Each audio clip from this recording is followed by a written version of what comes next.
Stay on Democrats. Brett, in your latest piece, you talk about Democrats and the impeachment debate, and you compare it to football. You say it's a dumb and dangerous game of maximum brutality and minimal movement. Yeah.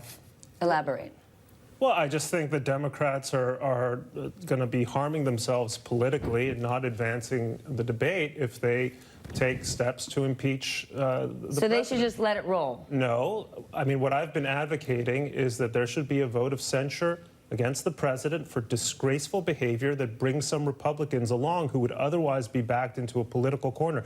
I just have to make the point because it's never made often enough. If you impeach the president, which the House has the votes to do, you will not convict him in the Senate. Okay, that's the deal. What you're going to do is suck up an incredible amount of political oxygen.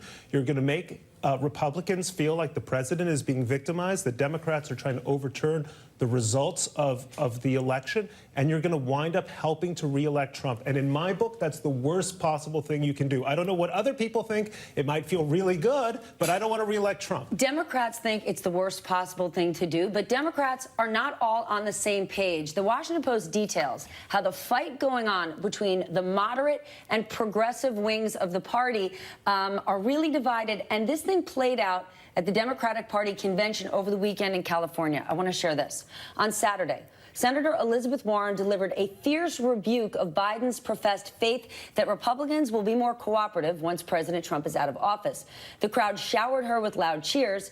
Before Warren spoke, House Speaker Nancy Pelosi faced shouts from the audience in her hometown demanding that she and other Democratic leaders move to impeach Trump. Help us understand. What do you think the Democratic Party is doing? Well, look, who is the Democratic Party? It isn't the people at the California Democratic State Convention. Last year, they had a convention in California, and they took a vote on who should be the Democratic nominee for Senate. Dianne Feinstein lost that vote 65-7.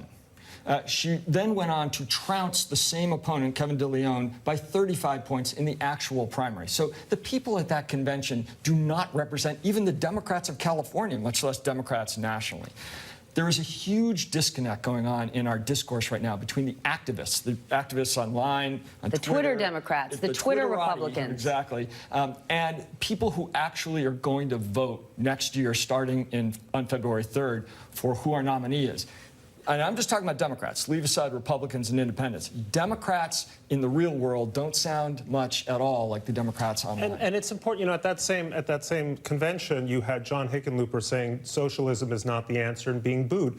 Now, Hickenlooper is not going to be the candidate, but guess what? That's going to be a fantastic ad for the Trump 2020 campaign as to what the Democratic Party is going to be, even if Joe Biden or a moderate candidate is the nominee. And the loud voices on, well, both sides, but particularly on the Democratic left, are creating a picture of what the party is about, what its values are for, that is completely at odds with, I think, the real heart of the party, which is much more moderate, much more centrist. They're creating daily segments for Fox News every single day. Gentlemen, thank you.